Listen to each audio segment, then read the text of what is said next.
So today I want to continue talking about the recovery of the inner voice. Now, just to remind you, the inner voice is the best way to describe it is, of course, intuition, but there are two types of inner voices, if you like. It will be the whisper behind your thoughts, the little voice behind your thoughts. That's usually intuition.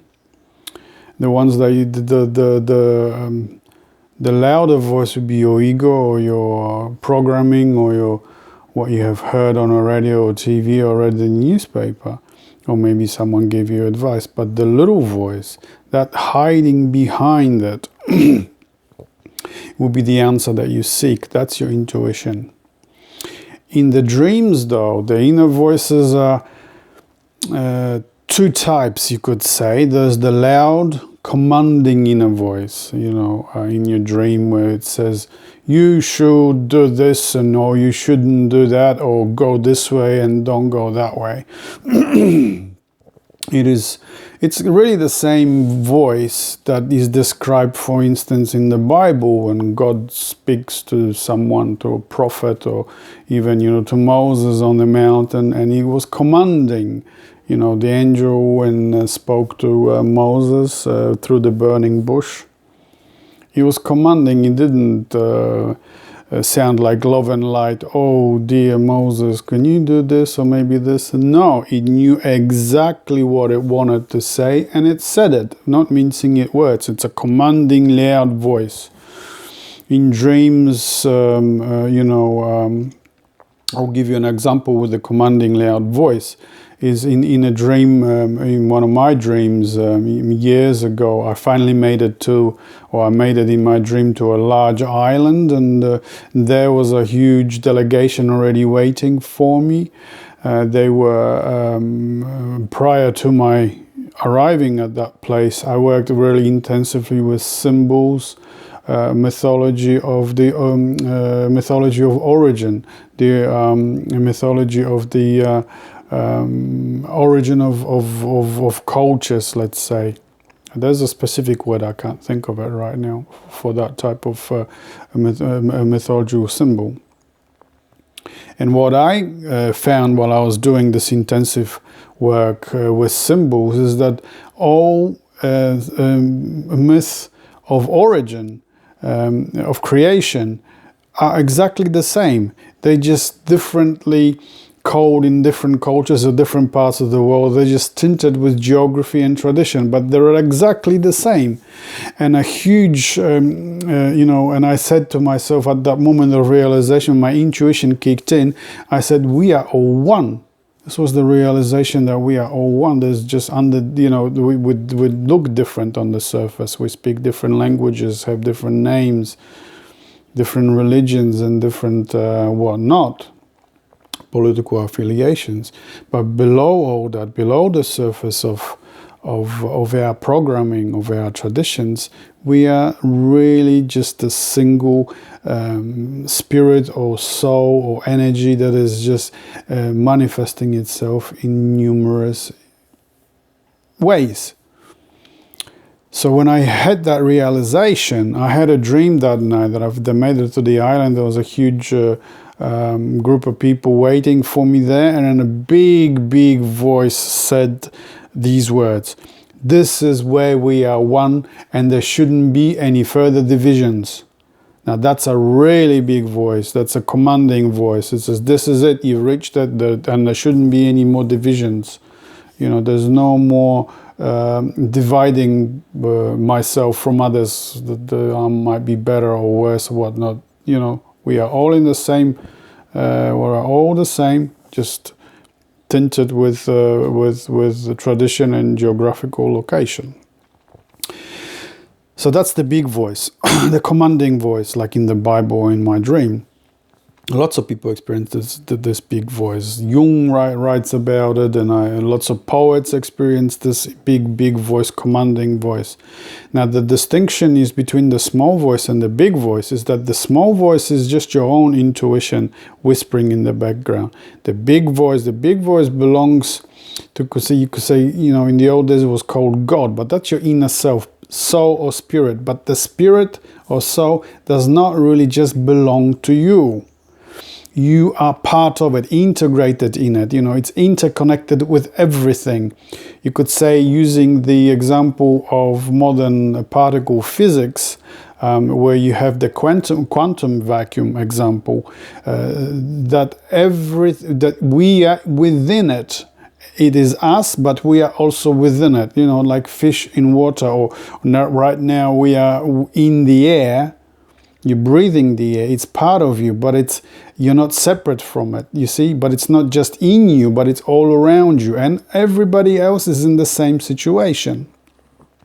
So you could theorize that the big voice is just the voice of God or the voice of soul, but it's also the voice of the interconnected mind of humanity.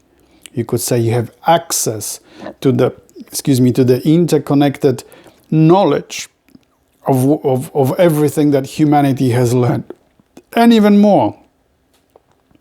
So, for instance, when you're getting a huge answer, for instance, you have stayed with the questions like I've talked about before, and suddenly you get an answer and the big voice is saying that. It's not just your own memory where you dig this answer from, but you could say you dig this answer from the memory of the humanity is actually speaking to you. Not just what people know now, but what they have learned in the past, what they know now, and what we can learn in the future. So you have access to that as well. That's where revelation or invention comes from. People like Tesla or Einstein or anyone who wants to invent something, they're looking for answers, and so they connect into this larger interconnected field of the soul, of the interconnected mind of humanity, which is actually a mind of the cosmos, of the universe, and all its knowledge, and you get an answer from there. So that's the big voice. The little voice is your own personal intuition that whispers to you all the time. Now, last time I spoke about the recovery of the inner voice through symbols. I think I remember. Today, I want to talk to you about recovery of the inner voice through talking to it and creating a relationship one-on-one. You and the mind at large, what Aldous Huxley called mind at large. See? So it's not just your own mind, but it's the larger mind. This is the intuitive mind of humanity, if you like. So what you're looking for to recover this inner voice, to access to this inner voice, is to build a relationship with it. And how do you build a relationship with anything? You create a conversation. So even if you're not creating a conversation one-on-one, for instance, if you're an artist, a poet, a writer, you create this conversation between you and the audience through your art, through your poetry, through writing. You can do it that way with the inner voice, as well. That's what I have done in the past, and many others have been doing. I know that some of you are doing it right now through art, especially painting. Sarah, I love your paintings. Very young, very nice. But that's what happens. You create this relationship. If you don't want to talk to it because it feels silly, like you're talking to yourself in your head, you can actually talk like I'm talking now, loud, or write it on bits of paper, or paint it on canvas. But it's easier to just talk. And the way I, for instance, did it for many years is before I fell asleep, I used to do a prayer to it. I would talk to it in my own words, especially when I wanted to know something. I would ask, I don't know what to do with this. I feel lost. I need some help, and I'm asking you to help me, to guide me with my whole heart. And before I fell asleep, I used to just create this conversation. I would talk to it like I am talking to you now, even though you're not there in front of me. I am creating a conversation with you through this video, right? So this is many people actually work this way. They talk to it. They walk, they go into nature, and they talk to the trees, they talk to birds, they talk to animals. I talk to my dogs all the time. I even wrote a little article that I posted on Facebook, is to talk to everything. Why talk to everything? Because everything is part of this mind at large, this soul, this consciousness. You can call it the collective unconscious. You can call it that way if you like. You can call it spirit, which is this masculine name, or soul, its feminine name. We are in it, it's within us, and we are within it, so you have access to it. But to create a relationship with it is one way, is like I spoke about last time, is through symbols, working through symbols. Mythological symbols are really good, excuse me, because mythology is really archetypes. And, excuse me, the soul talks through archetypes. You know what I mean? It has its own language. So when you pick a certain symbol and you work with it, the soul will know, oh no, this is my language, I understand it. It's easier to create a relationship this way. But you can do it through your own words. That's fine. You can write it down, you can paint it, you can just talk directly to it, or like I did, talk directly to it before you fall asleep. Before you ask a question, and in one time you will have answers usually in your dreams. The ones that are in the dreams are more believable because they more directly, an answer is given to you more directly, so you have an impact, an emotional impact. The ones that are given to you intuitively through the little voice in the back of the larger voice are harder to understand because you gotta learn to listen for it. And it's harder for people to make the difference between what the programming is and what the voice, intuitive voice, talks or gives an answer. So dreams are really, really good to get to create this relationship. But you got to remember your dreams. You got to make the effort to remember your dreams. Write them down. If you want to remember them, ask the spirit, ask the soul before you go to sleep. Look, I'm having difficulty with remembering my dreams. Can you help me? I would really like to know a method. And sooner or later you will start to get answers from this mind at large. Someone somewhere in our human community knows an answer. They had an experience. And even though they might not realize that they are giving you the access to their answer that they have, you get that answer through being connected into that in mind at large, into the soul, within which their answer is already there because they've experienced it. Do you know what I mean? It's like, let me give you an example. It's like the internet sharing files software. It worked this way, that someone somewhere in the world on the internet had the file you wanted, and you fired up your software. You typed in you looked for the file that you wanted, and you connected it, and the software then went looking all over the internet to find someone who already had access to the same software and made the file available. So you could have, you got your answer, you got your file from the mind at large, if you like. So that's one way of looking at it. But it's not only, like I said, information that people already know, but you can also have access to information to that which is not yet available to human consciousness. No one has invented it yet. That's what invention really comes from. And I've talked about this many times before, so there's no need to talk about it this time. Many examples with Nikola Tesla and the invention of the four-wheel drive system by, I forget his name now. Anyway, if you're interested in that, there's my previous videos. I've given many examples about that. So creating a relationship with the inner voice through speaking to it. And when you speak to it not like you want to, you're humbling yourself, but you try speaking to it as to a friend, to someone that is actually there. Make it real. And sooner or later, the connection will come. And when the connection will come, try to remember your dreams. And if you don't remember your dreams, write whatever, little poems, little things, but stay with trying to create this dialogue between you and the mind at large, the unconscious, by talking to it. I remember one time I was having lots of issues, like you normally do before you before you're really comfortable and confident with this work. And I was talking to my lady soul. That's what I called her in my book. I write about it in Where We Dream the Single Dream, that I called a spirit that used to come and help me, the voices that I heard in the dreams, my lady soul. And one night she comes, and there we are. I'm on a roof of a high-rise building, and as I arrive onto this roof, there is a little dwarf with a long beard. He looks at me and he says, "Your problem is disbelief. Fly, and believe."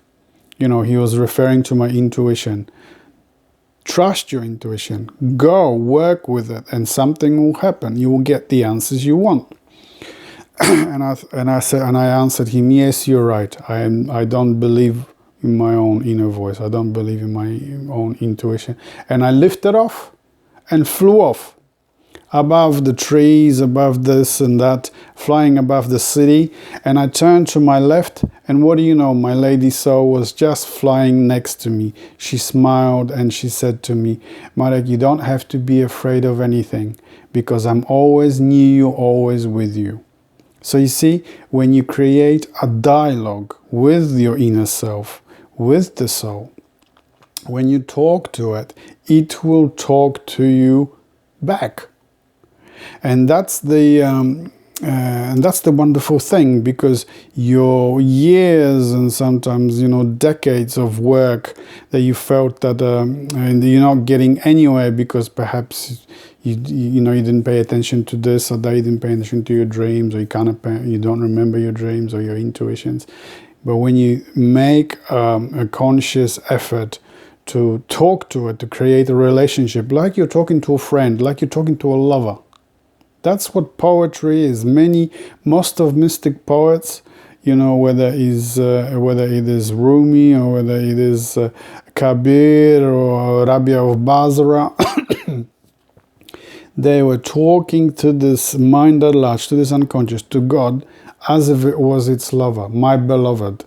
And then it talked back to them in their poetry. See? So that's what I mean. You create a relationship with it. You through conversation with it, by talking to it, just by normal conversation, just normal. I know it's going to sound silly because there's no one there. Initially, there's not going to be anyone there, and there's not going to be anyone talking back to you. So you're gonna feel stupid. The next stage is when you start to answer yourself, and they're gonna take you away to the, mental hospital. Trust me, it's not gonna happen. But I'm just making fun of the situation. But really, there are so many examples I've given in my book.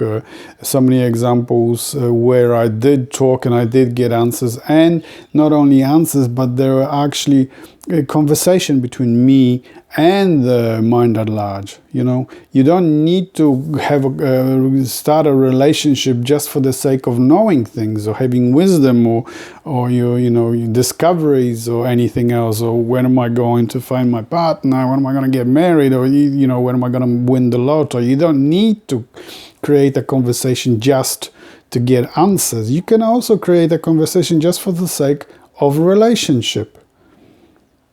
That you will realize that after a while you will realize that you're not alone. There is something that is actually looking that it's when you take the time, when you make the effort to make a connection and talk to it, it will talk back to you. And it will just tell you, like it just told me in my dream, don't worry, you're not alone. I am always here, always with you. But talk to me, and I'll talk back. Do you see what I mean?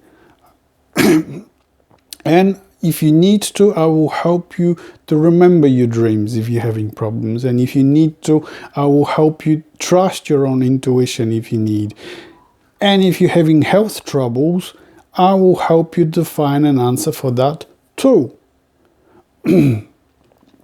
So, there are many ways that you can probably create a relationship with the mind and large, with the unconscious or with the soul. Last time I talked about working with symbols, mythological symbols, which is a great way to do it. Today is just talking to it, just creating a relationship, a dialogue. You know, women are far better at this than men. Men are told, we are educated from the very early ages that it's irrational. You shouldn't waste your time on this, on these things. No one is out there that is going to talk to you. You know, you're crazy if you're talking to to yourself and expecting something to talk back to you. Males, you know, feel embarrassed about it. Women are a little bit better about it. They treat this with more. They believe in it a little bit more. I know women that talk to plants. Possibly you know some too. I know women that, you know, certainly talk to pets. Men are now talking more to pets than they have before. They treated pets before just like an animal. But, you know, and pets talk back to you.